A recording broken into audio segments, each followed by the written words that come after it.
You guys say this is worthy of discussion or an application for us?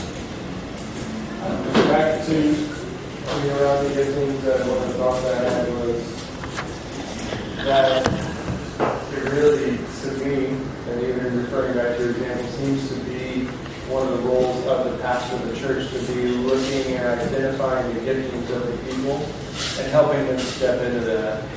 And I wonder if maybe even some of the issue in even finding those pastors is, because we're not helping people step into things, would it be a sign of that person who is saying, oh, I see this, and you're listening to those helps, whereas then maybe you see someone starting to recognize the giftings in other people. And maybe the Lord is beginning to work in them to see the bigger picture, to even rise up as leader. Yep. Good. A statement question. So it seems from what we were talking about earlier that one of the biggest challenges in movement is both is maintaining this tension between always having that reproducible milk stage and the things that are reproducible at that stage in that church's life that are more mature. Does that make sense? Would you say that's true? Yep. So how do you maintain that tension? Because I think that we will easily have a tendency to swing the pendulum all the way the other way. Right? Now nothing's reproducible at that milk stage, right? Because that's not, the church has existed for 3, 6, 8 years, and maybe that's some of the tension we feel with the legacy church. We all recognize it's a positive growth from the kingdom and movement, but that there's not a tension of reproducible milk stage and mature meat stage. So how do we help keep that tension in balance? Okay, let me give you an example. I know the movement, this is in Asia, but I think the application's parallel to our situation here. They started off like you guys are in terms of house churches, which, by the way, I hate the term house church. Yes.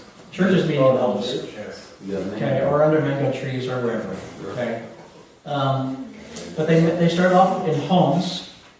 They recognized, because they were in an urban environment, they were going to lose people to legacy churches if they didn't do something. So they asked the question, what would still be reproducible in our context? So they were encouraging their members to give. They didn't have anything to spend their money on because no one was full-time. So they rented a hotel, like a ballroom, a conference room, that type of thing, for one Sunday a month. And so one Sunday a month, instead of the groups meeting on the Sundays or whatever day of the week they met, they all gathered together in the hotel. At those times, they did the meat things. It wasn't 3/3. It was preaching. It was. What times again? I'm sorry. This is actually in Beijing, and there's very Once clear. a month. You said once a month. Once a month. And there's Kristen up there with her worship team leading worship. It doesn't feel anything like a 3/3 group. But it was meeting an important need that if they weren't meeting it, they were going to lose people. And it built this identity of, David's mighty men, Gideon's 300 or whatever it was. But then they ran into issues of reproducibility. Because the number of churches is multiplying, but the space in the hotel is too small. So what do you think they did? Multiply the large gatherings. Started multiplying larger gatherings. So every month, now we have 2 places for meeting on that Sunday. And then 4 places.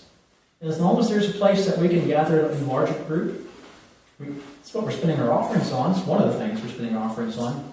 And we can pull it off.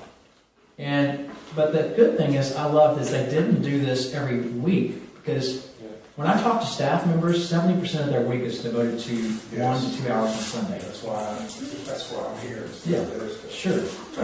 Yeah. But if you have a movement team that says, we've got these gifts that we want to exercise, and we have 1 month to prepare for that, that's reproducible. So something to that effect.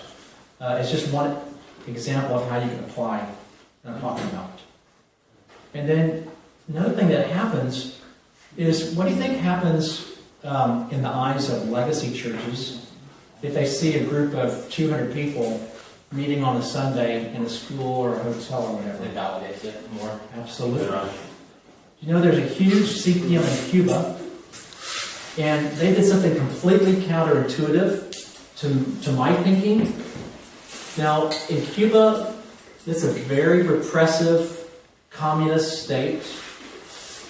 All the churches in the 1980s were forced underground. In 1992, anyone that were still above ground got completely dismantled and were forced underground into homes. And there came a time where some of the church leaders got bold enough to ask for church buildings or to ask for reopening of church buildings. And their reasoning was, it's going to make a statement to the citizens of our country when they can see buildings that have actually got crosses on them and people meeting in public.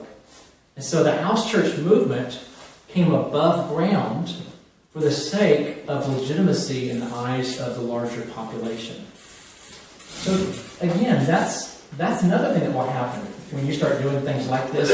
Don't you know that the NPL meeting at Sugar Creek, that was a validating experience, I think, last summer. Was it last summer? Yep. Yeah. That was a validating experience to see that many hundreds of people gathered in one place. It tells you this isn't something that's just, fly by night, right? So even like making a production of it. Why not? If that's the way your guys are wired, why not? It can be done. I can see your guys doing that, right? Sound, lights, everything like this. Oh, right, yeah. That's how you're wired. And there's a guy I know in England that does that. And that's why he keeps his young people around. Is they do these types of productions. Okay, anything else on this that you guys would say, hey, application or question?